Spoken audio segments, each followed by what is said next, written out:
I would like to begin by acknowledging the traditional custodians of the land on which I live and work, the Gundungurra land and people. I pay my respects to their elders, past, present, and emerging, and extend that respect to all Aboriginal and Torres Strait Islander people. I also want to acknowledge the traditional custodians of the lands on which you, our listeners, are joining us from today. I recognise the deep connection that First Nations people have to this land, their enduring culture, and their commitment to the preservation and care for their country. This land was never ceded, and it always was and always will be Aboriginal land. Hey there, and welcome to Beyond the Surface, the podcast where we explore the stories of people who have survived religious trauma, left high control or cult communities, and are deconstructing their faith. I'm your host, Sam, and each week I'll talk with individuals who have taken the brave step to start shifting their beliefs that might have once controlled and defined their lives. Join us as we dig into their experiences, the challenges they've faced, and the insights they've gained. Whether you're on a similar journey or you're just curious about these powerful stories, you're in the right place. This is Beyond the Surface. Welcome, Steph. Thanks for joining me. Thank you for having me. I'm so excited because I love when it's someone's first podcast on my show. It makes me feel so special. Nice. So I'm so excited, and I hope that it is a lovely experience for you to then jump on Thank people's you. podcasts. I know. I hope so. First of many. Yes, they're so fun. I think it's a little bit like I can see that you have tattoos, so I know that you'll understand this analogy, which is that once you get your first tattoo, you're like, oh, I need so many more of these. Yes. They're like very addicting in terms of like you just love them, and I feel like podcasts are the same. It's fun. That's So good to I know. hope you enjoy Confirm it. myself. Thank you. Okay, before we get into it, I would love you to tell everybody where in the world are you currently? Sure. So I am in Southern California. I am about 30, 40 minutes outside of Los Angeles. Okay, lovely. Oh, Well, I would say lovely, but every American I talk to at the moment, I give commiserations. thank you. Yeah. It's Oh, been tough out here. yes, yes, I can imagine. I mean, I'm watching it from afar and sadly seeing it seep into our politics already. And it's like we're only in the first day. Well, I'm in the first day of February. So, So, um, yeah, it is just, I keep saying the last 2 weeks, what a world do we live in currently? So, what a yeah, time to be alive. Oh totally. boy. Okay. So I love to start these episodes with a super broad, super vague, basically you get to decide wherever we go with it type of question, which is where does your story start? Ooh, that's a great question. My story starts at birth. Mm-hmm. Truly, my parents were missionaries, Oh, and so my dad is American and my mom is British, and they actually met in Spain. So they were living and working in Spain as missionaries, and I was born there. And we did move back to California when I was just about two. So I was kind of like thrust into the religious world from birth. And yeah. so it's a funny question to ask, like, when does your story start? Like, day one. Mm-hmm. Um, and just kind of progressed from there. So I mean, I'm happy to answer any questions about it, but that is really where it started. Yeah. And I didn't grow up on the mission field, but definitely grew up in like a missionary mindset kind of energy for most of my upbringing, which was a very interesting way to grow up. Yeah, I think most people will who have probably listened to my episodes. I've had a few missionary kids on the podcast who Mhm. probably understand a little bit about what it is like to grow up as a missionary kid. But I'm Mhm. curious because you didn't grow up on the missionary field, how that then translated more into, like you said, a missionary mindset. What did that look like? Totally. Yeah, it's so interesting because I almost don't even resonate with the phrase Yeah, missionary kid. yeah.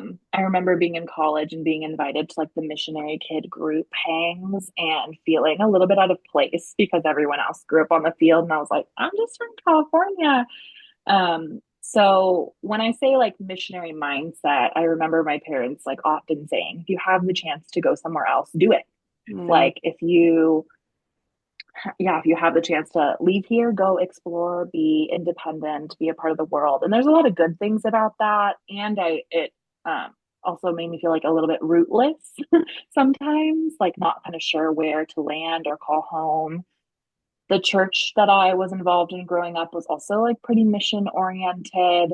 mhm. And so I remember being like way too young and thinking it was my life goal to like live overseas, go to some sort of unreached people group and like die a martyr. Like that was the dream for me.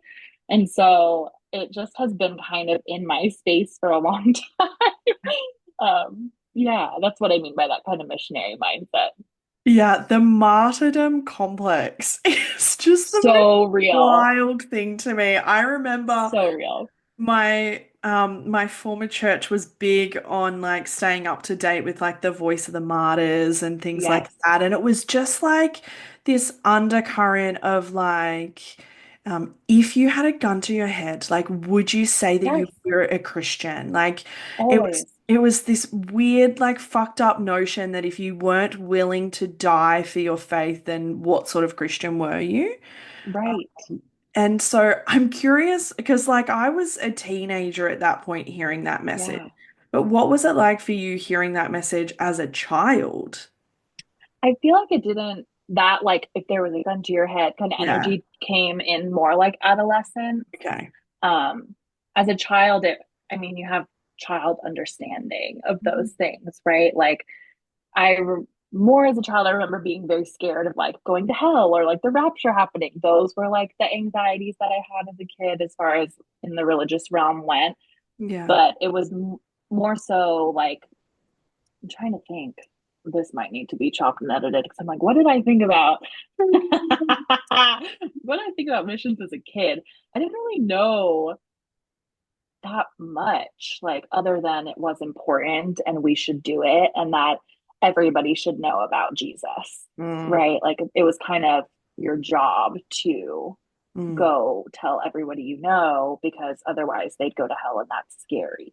yeah. And so as a child, that was kind of what I was taught in the church, not even necessarily by my parents, but like in the church that we were in. Yeah. And then as I grew older, then it was more like you're going to be persecuted and like have to attest to these things. And are you going to stand in your faith and be strong in the face of Mhm. adversity? So it just felt like everything had like a very battle energy to it, which was Uh, intense, yeah, you're always at war, like with right? someone or Yeah, something. There's always a something, fight. right? Uh, Even like battles you cannot see, like in the spiritual realm too. yes. Like it's just Oh, so intense all the time. yeah. Okay, so what flavor of Christianity were you raised in? Mhm.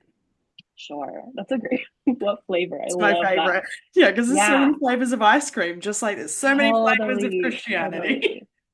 The church denomination I was primarily raised in that I grew up in was the Assemblies of God Church, which is pretty like Pentecostal, lots of Yeah. things that people think are really wacky, like speaking in tongues, praying for healing, and the Assemblies of God tends to be like really mission oriented. So I went to an Assemblies of God church for the majority of my upbringing. I went to an Assemblies of God college and undergrad. I kind of joke that like I wasn't just drinking the Kool-Aid, I was like swimming in the Mm. tub. And Hmm. so I was really, really in it for a long time. Yeah, absolutely. I Yeah. probably, like myself, would even go a step further and say I was probably making it for other people as well. Yes. I was trying to force Yeah. it Like, down their here you throat also, like, go. here, drink. Yeah. Like, It's yeah, good. yeah, yeah. Totally. I mean, what was it like for you as a child and as a teenager growing up in a church that is that type of church? Because, I mean, she's pretty out there. Like the AOG church is like for those who are in Australia, like, think C3, Hillsong, Planet Shakers. I mean, they're probably, other than Hillsong, they're probably not necessarily names that you know, but people in Australia will know those as sort of like the big Mm. three here, Hmm. where it's an intense style of church. I remember the first time I walked into what like we would call a C3 church, which is probably similar, I would imagine. And I was in a very conservative, almost Calvinistic style church. And Mm-hmm. I was like, someone started speaking in tongues, and I was like, the fuck is this? What is happening? Happening? This is insane. Get me Yeah. out of here. Like from my little like don't raise your hands in worship, like it's not Yeah. about you, church. And then all of a sudden everything is like performative. So Like showy. what is Hmm. this? So as a kid and as a teenager, what was that like for you to grow up in? What did you think about it? I didn't know any different. Yeah. Like it was normal. Yeah. And I think the first time that I remember being like, oh, not everyone is like this is when I went to college, which was and also an Assembly of God college. And so but there were people there that didn't grow up Assemblies of God. And one of my close friends was raised Baptist. And so when we were having our like chapel services and everyone's like hands raised, wailing, Mm. and she's like, what? She's like, what the fuck's going on? Uh, And so that was really the first time that I was like, oh, not everybody like does this. It was yeah. just so normalized. Like I remember being told, like, go pray in tongues. Like, oh, I Mm. can't sleep. It's like, oh, well, just go to your room and pray in tongues and see like how it'll help. Like things like that. And just that being like service every Sunday. Like there'd be worship and then some guy in the corner yelling gibberish and then like someone else being like, it means this. And everyone's like, got Of it. course it does. Right. Like it just was so normal. I Yeah. didn't know any different. Was it the type of church where you were only like a true believer, true Christian if you spoke in tongues? Or was that just was speaking in tongues seen as a spiritual gift? I think it was more seen as a spiritual gift. What my brain is telling me, I haven't dug that deep in a while. What my brain is recalling is like Yeah. it's accessible to everyone, but I don't remember people necessarily being ostracized if you didn't. Okay. So, but with that kind of comes a flavor of like just keep praying for it, like in due time. But it wasn't necessarily shameful, at Hmm. least in my experience, if you weren't doing that. Okay. Okay. Yeah, So not necessarily like you're not saved if you don't speak in tongues, right. but also like, is there like a subtle undercurrent of like, is there something wrong with you that you're not speaking Sure, in tongues? sure. Yeah, Okay. a So little bit. not excessive, Believe a little but bit also harder. not great. Right, right. Okay. Yes, exactly. Yeah. Um, did you ever speak in tongues? Oh, tell me. I love It's asking just people who are so now no longer in okay. church about that. This is so funny because I was talking about this yesterday with a friend because my husband, who is an angel and I love him, like a few months ago, because I've had some wacky experiences, right? Like a few months ago, he basically out of the blue was like, how do you reconcile some of the experiences that you've had with your like current belief system? And it broke my brain a little bit. Like I was like, Yeah. I don't know how to answer that question and I'm not even gonna try. Mm, So I still honestly am like wrestling with some of that where I'm like, I don't know. I don't know. Was that real? Was it something I was like so convinced in my mind was real? And so it like happened. Was it not real and I was performing and didn't know it? Like it's very hard to make sense of still because I remember the visceral feelings of feeling like something is kind of like taking me over and there's just like kind of noises coming out and I don't know what it means, but it didn't feel like me at the time, right? Quote unquote. So it's just where I am now. I'm like, that's confusing. yeah. I don't really know quite yet how to make sense of it. Yeah. And I think from, the people that I've spoken to in the past and, people that I've worked with, it takes a long time to reach that point of understanding, around the level of indoctrination and emotional Right. manipulation and to really grapple with like what actually happened in terms Right. of those experiences. It can Right. feel like a really slow moving journey, which I Totally. think is really important for people to hear because that process is not like a one and done, like you leave, you make sense of it, great, I get to move on with my life. Right. It's far more complex and layered than that. So I actually, I mean, I don't Totally. love that you're confused by it, but I also like love that you didn't have a But black and white answer for that also. yes, that's exactly what I was going to say. But the thing Yeah. is that I also am so comfortable with not knowing. Like, Yeah. I'm like, if I never understand this, that's fine. Like, I know I have this funky experience, and if it never makes rational sense now, Yeah. whatever. Like, I'm okay living in uncertainty in a way that I never was before. Yes, absolutely. Yeah. I mean, anybody who has spent like any all in devotional time in a fundamental high control space, Right. um, like certainty is just everything that you grab hold of. So Totally. it is, yeah. I remember also like the space of getting comfortable with the phrase I don't know, and for that Yeah. to induce like absolute panic and fear. Right. So I can understand that, Totally. feeling with uncertainty. Right. So I love asking this question, but it does tend to throw people a little bit because like That's okay. it throws people back to like when other Christians would ask you. But Mhm. I'm curious, particularly during like I guess your teenage years and Yeah. youth and young adulthood, um, being raised in this, was it a faith of yours or was it a faith of your Mm. family's in terms of like Mm. what was your personal relationship with God like at the time? That is such a throwback question.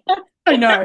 How's your heart is like Yes. basically like I How's your remember like heart? anytime someone would like reach out to you for coffee and you would like you just like your stomach would drop because you knew that that was just an Totally. accountability chat to work out Totally. how's your relationship with God going. Um, but I love asking it, which is like, It's a what great was your question. relationship with God like at that time? Yeah, yeah. Totally. Oh my gosh. I remember being in youth group, like my I was just so involved. Like my grandma was not religious, which was really interesting, and Hmm. I used to like go to church like honestly 3 to 5 times a week for various things. Yeah. And she would joke like that place needs to pay you. You're there all the time. And I was like a teenager, but I was like, no, I love it so much. But I remember going to college again, Christian college, Mm. and so much of, well, first of all, so much of that is like meet all these strangers and tell them about your biggest traumas and label it as share your testimony. So that's a very interesting side note. But I remember saying that story so many times of like, well, yeah, I grew up in the church. And then when I was like a teenager, I started to really like leave the faith of my parents and make it my own. And also like just this jargon is coming up for me when you're asking that question. Yeah. But yeah, I remember getting, well, what happened actually was my family left the church that I was growing up in, that Assembly Mm. of God church, and went to another church. Because I've now learned some like pretty culty practices happening I'm shocked. that I, well, was blind to as a child. Mm. And so that pastor ended up leaving, and like half the church went with, you know how it goes. And once I could drive, so I was like 15 and a half, 16 years old, like was allowed to drive with a permit or a license. I, for some reason, was like, I want to go back to that church. And I asked my parents, I was like, can I go to youth group at this church? And they were like, sure, whatever, like we'd go for it. And ended up like borrowing my grandma's car and like going to youth group, and it got just so involved. So that kind of was my marker of like, I'm doing this on my own for myself. Like, I want to be at this church and this space, Yeah. which is crazy looking back on it. I'm like, oh, friend, wow, okay, that was a choice. And I just like jumped headfirst into the deep end again, right? Of like, okay, I'm there on Monday because I'm on the worship team, and then I'm there 2 hours early to do prayer before youth group because I'm a youth leader, and then I'm staying late, and I'm in small group, and I'm doing Sunday school, and it just was really intense. But that's kind of the marker of like when it became my own. It's like Yeah. when I was making the choices to go and not really being dragged, right? Not that I was ever Yeah. dragged, but it wasn't just like we're all going as a family. It was like I'm going by myself. So it was probably like 15 or 16 when that happened. Wow. Okay. Yeah. And so, and I asked this question because like everybody had a different perception, but in terms of how you viewed God at the time, who was he to you? Again, probably a throwback question. I'm looking at your face God going, to you at like, age I don't know how to 15. answer that. Totally. Okay. Well, what's coming up for me is actually really interesting because that was also the same time in my life that I really started having some significant anxiety, like Right. clinically diagnosed anxiety disorder, panic attacks, the whole shebang was around 15. And I just remember like praying all the time, like, make this go away, make this go away. This is ruining my life. Yeah. And it like not going away. And so I don't know. That's a complicated question. Like, who is God to me then? Because I was taught like to always lean and rely on this, Mm. as I jokingly call it now, like invisible sky daddy, Hmm. and like pray all the time, and that will solve all my problems. And then it wasn't solving my problems. So it felt really like divided internally a little bit because it was on one hand I was like I know that this is what I'm supposed to be doing and Yeah. this will be fine, and so there's a part of me that was like so trusting, and then there was a part of me that was like really hurting and confused as to why I felt like I was like really struggling Yeah. and it wasn't going away. So God was everything, and also like I was a little bit confused even then of like, well, if I'm doing everything right, why am I feeling this way? Yeah. So, And did and then you? of course it felt like I'm doing something wrong. I Yes. must be doing something wrong. Okay, so that was going to be my question, which was like, did you think that like everybody else was wrong and maybe like they're missing something or I'm doing something wrong. Yeah, There's something wrong with me that is blocking totally. God. Absolutely. Absolutely all me. Something's wrong Yeah. with me. I'm not believing enough. I'm not praying enough. I'm not trusting enough. So that's why I'm feeling this way. I imagine that did wonders for your anxiety. Totally. Absolutely. It really solved it, like when everyone was like, just pray a little bit or like have faith. Mm. God does not give us an anxious spirit. And I'm like, really? Because I'm feeling it. Yeah. And if you're saying that it shouldn't be that way, then now I'm feeling shame about feeling Yeah. anxious, right? Yeah, It absolutely. was awesome.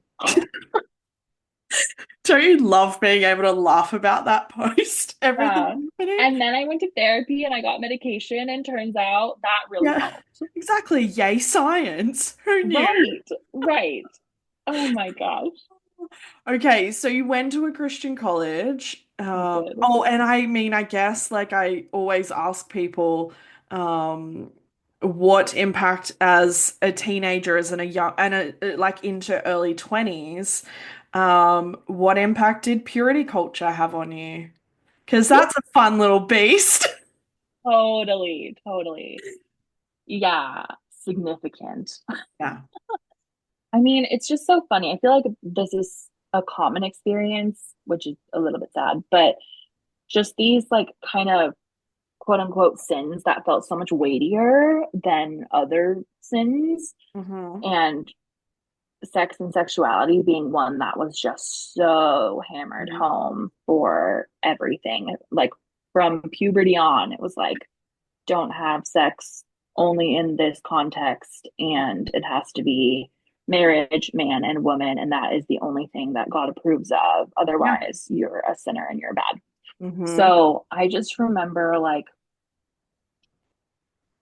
all of the sermons about like you're a dollar bill, but look, now you're all crumpled up and like you still have the same worth as a dollar, but who's gonna want this like crumpled up dollar when you could Mm. have like a not crumpled dollar? And so like Yeah. you still have that. It's weird, right? Because it's like Yeah. you can still use this dollar, but people are gonna be like, I prefer the other one. Yeah. So a lot of like, oh my gosh, my church was like, we don't date, we court. Oh, God. Like we're courting each other. We don't go on dates. A lot of jargon around like, oh yeah, I had a purity ring, absolutely, true love waits. Hmm. And a lot of like, I'm not even gonna kiss anyone until my wedding day. Like these, like Yeah. the golden standards were really present in my youth group and beyond. So it was quite intense. Mm. And I remember my mom recently asking me like about my therapeutic specialization in religious trauma and kind of being like, what happened? Yeah. Like, did something happen? Yeah. And I knew what she was trying to ask, and I was like, I mean, thankfully not in a Yeah. way that I think you're asking me. And yes, everything happened. Yeah. And I said, Mom, and the example I gave her was, Mom, why do you think that at summer camp as a child, all the boys could be shirtless and all the girls had to wear dark t-shirts over their bathing suits? Like Hmm. from age 7 on, like that's kind of like automatically sexualizing girls and people who are being raised as little women. And Yeah. so it just was always present, Yeah. always. Absolutely.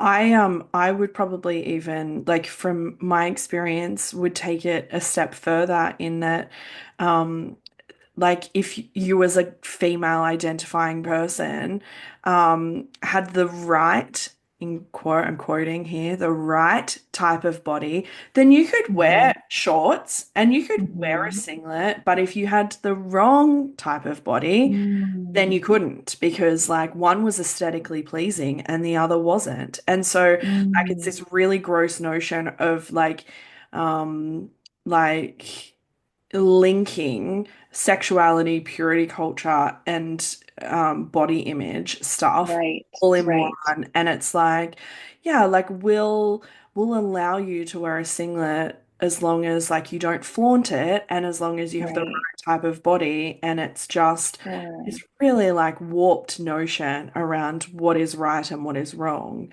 Um, Totally. and I mean, it's the greatest irony that the church is so anti-sex, but man, they talk about it a lot. Like they don't shut up about it. I Like know. you hate something so much, just like shut up about it. Like stop talking about it. And the whole notion that, like you said, there is like no hierarchy of sin, but there's absolutely a hierarchy of sin, and Right. like gayness and Mm-hmm. premarital sex are pretty Mm-hmm. much the top of the list. Like it's just Yeah, worst of the worst. So, absolutely. um, when did your perception of those things start to broaden, and was it still like that in college? Mm. I, what's so strange about my experience is I felt for a long time, even in high school, that I was living a little bit of like a double life. Mm. I'm really grateful my parents put us in public school. Like Yeah. I had public school education, K through 12, Mm. and none of my friends at school were religious. Mm. None of them. Like they were like quote unquote bad kids a lot of the time, right? Like they're smoking weed and cussing and like but they always knew like don't invite Steph to the parties, she won't come. Like so it wasn't there was like a weird mutual respect I kind of had with my friends where I loved them and they loved me and they knew that I was going to youth group on Tuesday and they were going to a house party, Mhm. right? So I think that that experience allowed me to like step out a little bit easier just to have more people in my life that I knew that were good people at their core that were not a part of this like inner group that I was in. Yeah. And so, oh my gosh, what was your original question? Fine, I don't remember it once it comes out of my mouth. That's okay. I have another question anyway, which Okay. is Which is because I know, I remember what it was like to have friends who were non-Christians as Yeah. a teenager. And so was it um Steph trying to convert them and like save Mm. them and bring them to Jesus? And if you weren't, was there guilt for not doing it? Yes and yes. Okay. I wasn't like too hardcore about it.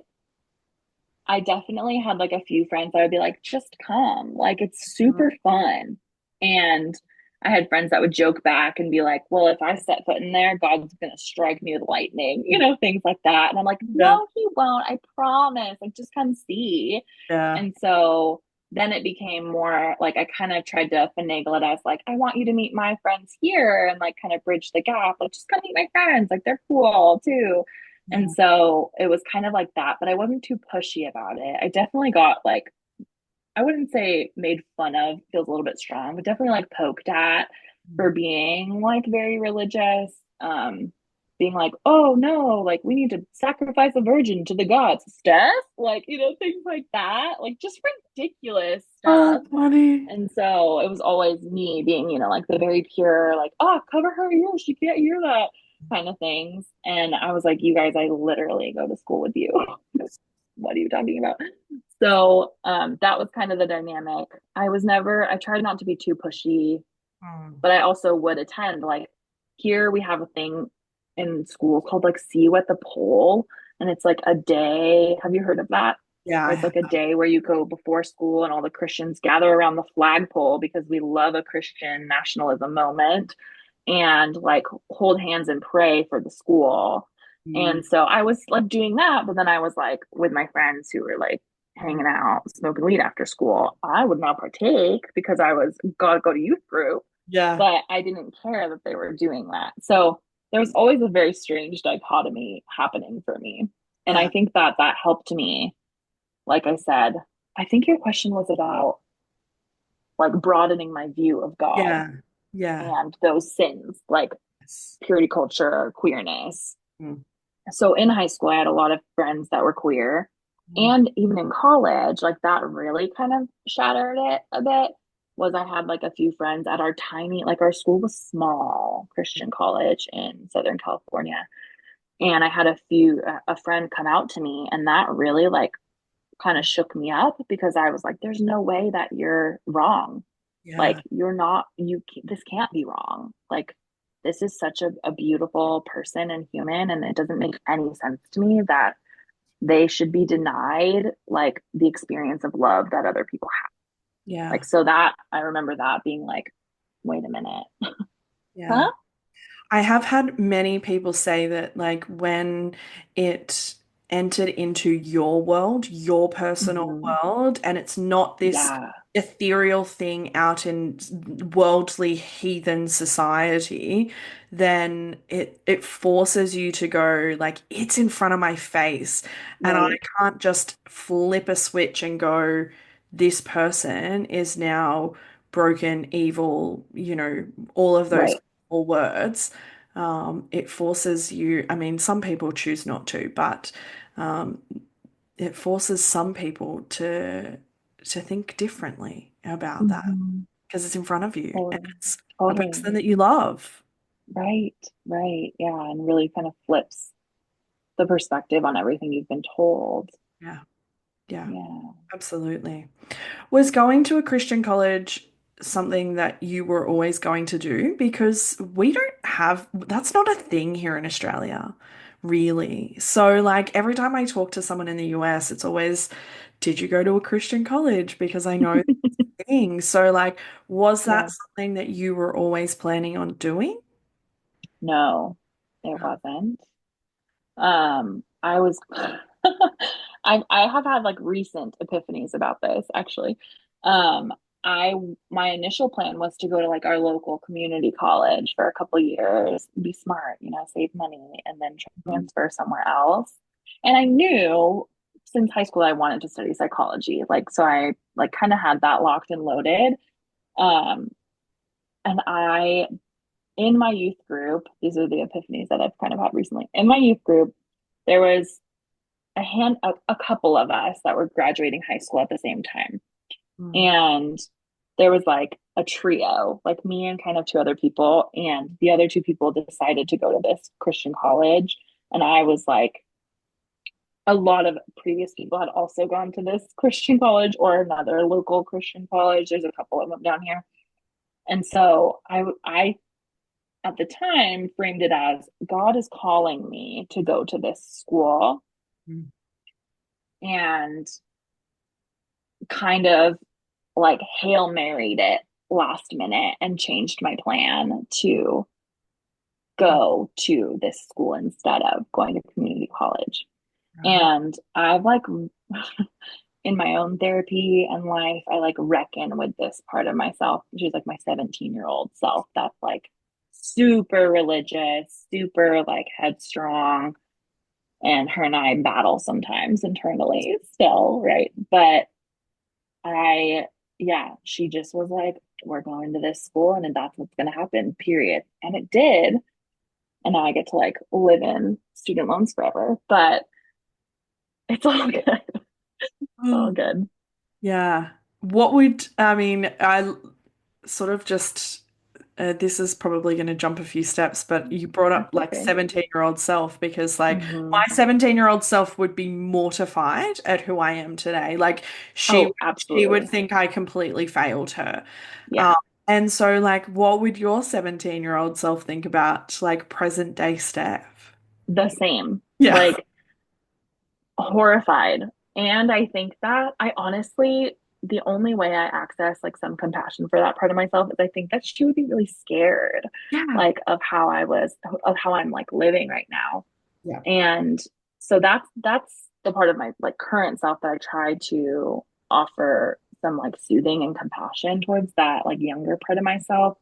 Yeah. She was just so stuck in these rigid systems that had so many rules, and I don't live by any of those rules. And so I think that she's pissed. Like, first of all, there was like a big process of like, how could you kind of Yeah. energy of like, how could you walk away from this thing that was our whole life Yeah. and do something different? Like, that doesn't make any sense. And also, it's like, I think of it as like a 17-year-old brain, like that doesn't make sense. All this stuff makes sense that you've been living in. And so, how are you going to just up and leave everything you know? Yeah. And like the truth and knowledge that this side of it is so much more vibrant and full and hopeful and joyful than that ever was is the hard part to reconcile with that 17-year-old piece of me. Yeah, absolutely. When did that narrow view start to widen? Like you talk about like walking away and leaving that space. Yeah. What was that initial thread that started ev Mm, unraveling everything? that's exactly how I always phrase it. I think I heard it in another podcast by, I think it was like Laura Anderson's Oh podcast. yeah. Yeah, love that podcast. Yeah, Shout we out. love Laura. We love Every Laura. religious trauma therapist loves Yes, Laura. love Laura. Mm. So she was talking about the idea of like wearing a sweater and having a string, and you pull the string a little bit and you cut it, and then it shows up again, and you pull it and you cut it, and you pull it and you cut it until you pull the string and the whole freaking sweater unravels, Yeah. right? And so that is really, I think, a good way that helped me frame this Mm. deconstruction, I guess, process for myself because it was so gradual. Yeah. Like it wasn't a big moment that happened and then all of a sudden I was like, I'm out. Yeah. There were some like big string pulls for sure, Yeah. but it was so gradual. And I think that some of it even started in college, right? Like, which was wild to think about. And this, like, still a very Christian Assemblies of God bubble, I started being like, this doesn't make sense, Mhm. actually. And Yeah. so things about like some of my friends turning out to be queer and being like, well, this doesn't make sense, actually. I remember going to a church that was at a rescue mission, like at a shelter, and to stay at the shelter, they required the people to go to the church, and that felt icky to me. I was like, or you could just let them stay. Like there just started to be these little things that I was like, hmm, that's interesting. And the bigger ones, right, of course, were, well, let me pause and collect. A pause and collect. Mm. Because I graduated college in 2016. Oh, yikes. And oh, yikes is I right. mean, like 2016 and 2025 are just like the new two numbers. Yes, Like, yes, mm, yeah. So I graduated from undergrad in 2016. Um, and I remember, so that was the year of the election. I actually was, I guess all I'll say was that after I graduated, I ended up living abroad for a while, working for another like ministry type mhm. organization. So I was still in, but in that ministry organization, the people that were there also knew me to be like the safer space to talk about this kind of stuff. Yeah. So I had already started asking a lot of questions and kind of like, at that point, I had not gone to church in a while already. But because I was in this like Christian school setting until I graduated, we had to go to chapel all the time. Like it was just everywhere anyway. So I wasn't like going to church on Sundays at that point. And then I was living abroad in South America and didn't go to church while I was there either, but was still very much like involved in ministry work. And that was in the fall of 2016 when the election happened. And I really, that was such a big pull of thread for my process because it felt so like cognitive dissonance central. Mm. I was like, you guys raised me to know that Jesus is like the way that we should live, Mm. who was always kind, always going to the marginalized, people on the fringes, always overturning systems of oppression, always like reaching out to the people he wasn't supposed to, quote unquote. And now you're aligning yourself with someone who's not doing any of that and saying it's good. Mm. And so I felt horrified, really, because that I was like, well, this doesn't make any sense. And if this is what the American church is doing, I don't want to be a part of it. Yeah. So I remember the election happening and the results coming in 2016 and getting in like a cab the next day where I was living and then being like, why did you vote for Donald Trump? That doesn't make sense in this foreign country. And I was like, I didn't. And Don't blame so me. just like, I know, just like raging out at this like poor cab driver. But um, it was just really interesting, even watching people's responses to that Mm. result and just having an internal sense of like this is not okay. So when I came back to the States again, I started grad school, which was always the plan. And I really appreciated my graduate school program. It was still a Christian institution, which is kind of a wild thought, and was actually a really beautiful experience. There was a lot of diversity in my program, which I needed, Yeah. and like age diversity, ethnic diversity, belief diversity. And it was really nice to have, Yeah. even in this like Christian institution setting. Mm. And like the professors were super chill. So that helped a lot too. And then I graduated with my master's in 2020 also. So like I'm really hitting these key markers and just like really good times. Mhm. Like I graduated in 2020 when shit was hitting the fan globally. And that was really fun. But it was the same thing. That was another huge thread pull for me was even watching the American church's response to COVID. I was like, friends, Yeah. look, if Jesus incarnate was sitting next to you, he would be like, actually wear three masks, like protect your neighbors. And so just none of it was making sense to me. And it was starting to create so much inner tension. And that became like pretty unbearable. And then, like, George Floyd's murder and everything that started to uprise with Black Lives Matter here again, watching the response to that, these were like the big, like, okay, I'm done. Yeah. And like, haven't looked back and feel really great about that now. Yeah. The inner tension was real for a long time, though. Yeah, absolutely. It's like, ironically, to use the same analogy that we were all taught, it's like we're at war, but instead of it being Yes, like a spiritual war out externally, we're suddenly in that war internally between what we were always right, taught with what we are now seeing with our eyes and hearing. And right. it's And just, it doesn't match, yeah, absolutely. It doesn't at all. right?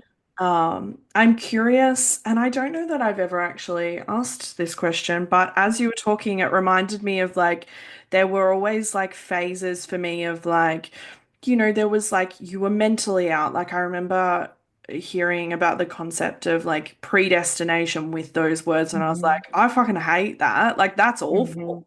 Mm-hmm. And even though I had been taught that notion to actually sort of like very audibly hear it clear as day, I was like, no, Right, I'm not about that. Um, and then there was like processes around being emotionally out and physically out and all of those different right. stages. But I'm curious because I feel like one of the hardest parts was at what point were you spiritually out in terms of like, Mm-hmm. I no longer believe in God. I Mm-hmm. mean, where are you at spiritually and what does Yeah. that look like? My gosh, great question. I feel like it changes every day. Yeah, that's such a good way to put it, though, the like mentally out versus physically out. Because, like I said, like even in 2015, 2016, I was like having this dissonance and being like, I don't really know. This doesn't make a lot of sense. But I was on this outside, like very much in, right? Mm. Like if people looked at me, they would be like, yay, good church girl. Yeah. And then I'm trying to think in, because I went, like I said, I went to grad school at another private Christian school. My first traineeship clinical site was at a Christian counseling center, right? Like I was in still like putting myself in these environments, even though internally I was like, I don't know so much. And I think a part of that is because it was also really familiar. So it felt comfortable. Like I knew kind of what to understand and expect because I had been there my whole life. And so I viscerally remember leaving that job, Mm. and it was the first time in my entire life that I had not been affiliated with any sort of Christian organization, building, church ever, my whole life. And I was like mid 20s, Yeah. you know? So I was like, whoa, this is the first time I haven't been affiliated with some sort of religion that people can look at me and say, oh, she works here. That must mean this. She goes Mm. to this school. That must mean this. Yeah. And that felt like so crazy. Yeah. Felt crazy. Yeah. So, what was it like to explore Steph as opposed to Steph the Christian? Ugh, so hard. Yeah. Like, really an identity warp because that's so much of who I was. I definitely like threw the baby out with bathwater and was just like, tear it all down. Mm. Now what? Yeah. And I remember my supervisor at the time, who had been in similar experiences in her life, thankfully, like really gently prodded me towards spiritual direction, which was even her being like, maybe you should consider this. I was like, absolutely not. Like, no. And she had just gave me a phone number of someone she knew, and she was like, there's no pressure, but like you might benefit from this. And Mm. I was like, nope, they're gonna throw Christianese at me. They're gonna try to make me go back to church. Like I just had all these preconceived notions of what that would be like. And I finally called this person and we ended up meeting for like 9 months. And it was super freeing Yeah. for, because I was honestly at that point feeling a lot of guilt and shame still about like not being involved in church, Yeah. not being a part of any group or anything like that that had the flavor of Christianity that I was ingrained to believe I was supposed to be a part of. Mm. And that spiritual director gave me so much permission to not do any of it. Yeah. Like, would say things like, would ask, like, do you feel like you need permission to not go to church? And I'm like, yeah, absolutely. And then say, like, can I give it to you? Yeah. And like, say things like, I actually don't think Jesus, if you want to believe in him, is even in there anymore. Like, just things like that, that really were so soothing to hear during that time period. Yeah. Um, yeah. So What I was think it that like to helped. explore? Yeah, what was it like to explore a new sense of spirituality and belief system and like what do I like worldview? Because like everything Yeah. is just so wrapped up in the black and white rules. Right. And so Right. to Yeah. realize that there are, I mean, there are more than 50 shades of grey, but I like to reference. Totally. Yes. Um, but um, what was it like to explore, like, what does a sense of spirituality look like for Yeah. me now? Yeah. Yeah. I think I realized I didn't answer that part of your question when Oh, you just no, that's asked it. okay. Um, it's been really freeing. Mm. Um, I've always felt very intuitive. Like I've always had a strong gut Mm. sense and a good like internal kind of guidance. I still like teeter on what I attribute it to. Sometimes I go, God, the universe, I don't know. Um, but I still like really land on like the world is so, I mean, crazy and sad and scary and beautiful that like something's doing something. Yeah. And just even still giving myself permission to explore, like, what is that? Like, do I like crystals? Like, do I think that if God is real, God could have been creative enough to give us other things that have like spiritual significance and like, what's the word I'm looking for? Not like product, like spiritual properties. Yeah. Um, do I think that there's like some sort of divinity that is looking out for me? Do I like it's just been a lot of question and answer, a lot of trial and error, Yeah.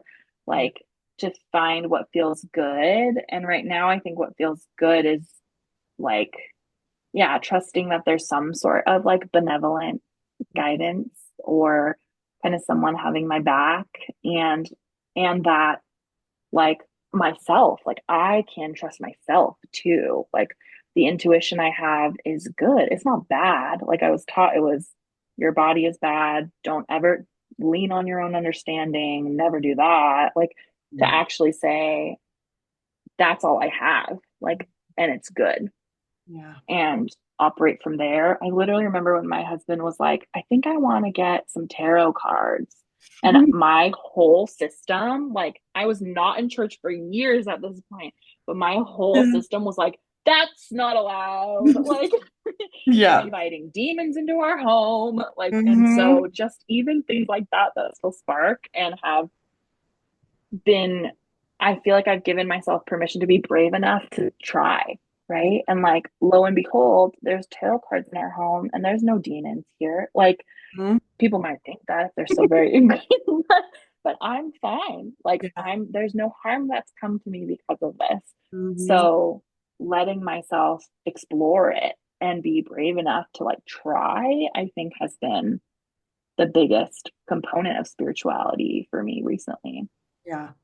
And I think also, there is fun in that exploration. Like, yes, there is fear, but there is also fun in Totally. flipping the narrative and exploring. And I remember thinking, like, who even decided that, like, God and the angels were good and Satan and demons were bad? Like, who Right. decided that? Like, Right. what if we've got it all wrong? Like, what if Right. they're the fun, good guys and, like, Right. God and the angels are like the manipulating, gaslighting assholes. Totally. Like what if they're Totally. wrong? And so Or like if hell is real, then all my friends are going, so I'm gonna be there too. Like, exactly, like I always joke that like at some point I realized that what? If hell exists, all the queer people are going to be there and it's going to be fun as fuck. So like that's yes. where I'm going. Yes. So, Absolutely. but yes, there is like fear and disillusionment and anxiety and all of those difficult emotions in exploring something new that feels in complete opposition to everything you have always known. But Right. there's also fun and freedom and Yeah. humor and all of those things. Um, Right. it's all about balance, and Totally. trying to have both, as Yeah. well. Yeah. Yeah. One of my favorite things post church, post Christianity is trying to reclaim language that the church thinks that they own. And Mm, so I love asking people, what brings you joy and peace? mm. That's a great question. And I love that reclaiming of the language. Yeah. Um, Creating things brings me joy and peace, right? To make something out of nothing feels cool to me and really grounding and centering, even if it's like a silly thing. um, Spending time with friends. I was thinking about like all the ways that I will joke and call it church. Like we'll go to like a drag show and I'll be like, "This is church." Like we're here, we're together in community, we're listening to music, we're Mhm. tithing, we're Mhm. breaking bread. Like Worshipping this is, queens. yeah, this is church. Like this is church. So just doing things that allow togetherness in a way that also allows authenticity, Yeah. right? Like to find spaces that I can be fully me and know that that is good, Yeah. right? Like, and those are like finding those spaces brings me a lot of joy.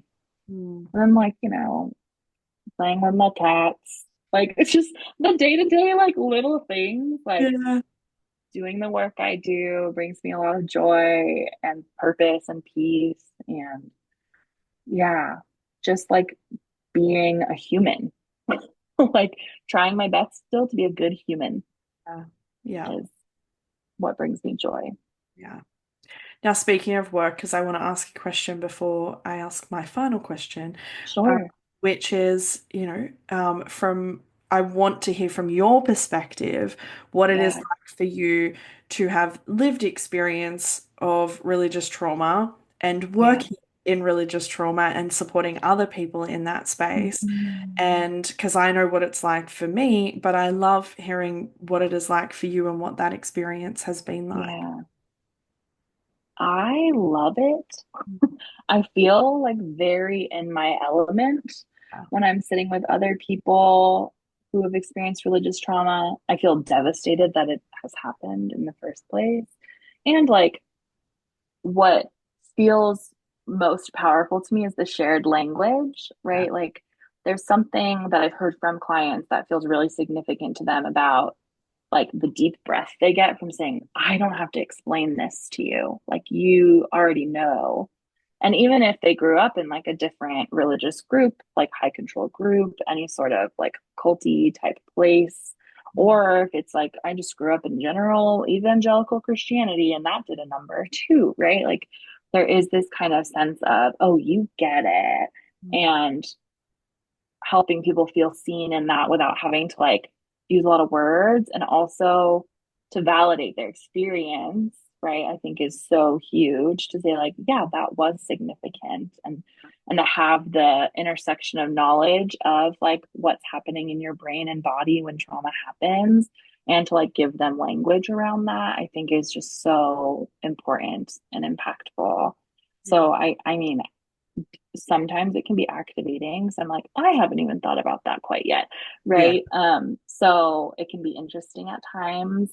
And most of the time I feel just like deep joy, I guess is a funny word to use, Yeah. but like deep connectedness, connection, and togetherness when I'm with those clients Mm. who I can just be like, I hear you, Yeah. and point them to different places maybe they haven't thought of either. Mm. Yeah. I think there is a real ease that happens when you work with someone and they know that you get it. Yeah, You don't just understand it. You haven't just read right, a book about it or done a right. PD on it or something like Yeah, that. I'm like, Like, this is in my yeah, bones. yeah. Yeah, And I think the language thing is a really big thing because I remember when I was looking for my own trauma therapist in that space, I was like, I don't want to have to educate them. Like, I don't want to have to right, like explain right. like the belief system and things like that. And so I remember when I started working in this space, I was like, I don't ever want that to happen. You know, you never want your clients to have to educate you. And so Right. I think there is an ease that comes for people when they come in and they don't have to be like, why is my therapist looking at me weird when I use the term Hmm. speaking in tongues or like, Totally. laying on of hands or Right. something like that. Prophecy. Yeah, Yeah. exactly. Like my therapist doesn't think I'm insane and I don't have to explain Right. those things because that's exhausting and it's not Totally. an education session. So I think there is a real ease that comes when working with someone with lived experience. Uh, Yeah. Yeah. yeah, I um I resonate with that it can be activating and angry at times. Totally. But it is, yeah, it is a real joy and a privilege to do the work. So Absolutely. yeah. Yeah. Okay, I really love finishing these episodes with some encouragement for listeners, Mhm. particularly those who are in the early stages of processing or realizing or pulling on that Yeah. thread, or hashtag deconstruction. Not Yeah. everybody uses that word, but it is unifying and everybody has an Totally. understanding of what it means. And so I would love to ask you to offer some encouragement for those who are fresh in Mhm. that space. Mm. The first thing I would say is good job, right? Like it's such a scary thing to do, Yeah. to pull on the thread of everything you've ever known. Hmm. And so just good job at Yeah. being willing to do it. And if you can let yourself be uncertain for a while, right? Like there's no danger in the gray, Mm. right? You don't have to have all the answers, Yeah. and to let yourself play with it, Mm. right? Like I think something that really was ingrained in me is like the phrase of like, you can't cherry pick the Bible, right? Like you can't pick and choose what to believe. Mm. And I actually think that you can, right? Like you're allowed to keep some of it. You don't have to keep any of it. Hmm. You can deconstruct and never reconstruct if you don't want to. Mm. And you can if you want to. Yeah. And so it really is like this is for the first time ever, maybe just about you. Hmm. And to be able to give yourself that gift is really brave. Yeah. I love that. Yeah. And Yeah. also, those who are saying don't cherry pick the Bible are also cherry picking the Bible. So, like, everybody is doing it. It's just that some That are part. admitting to it and some are not. Yeah. Yeah. That part. Yeah. So, Totally. I love that.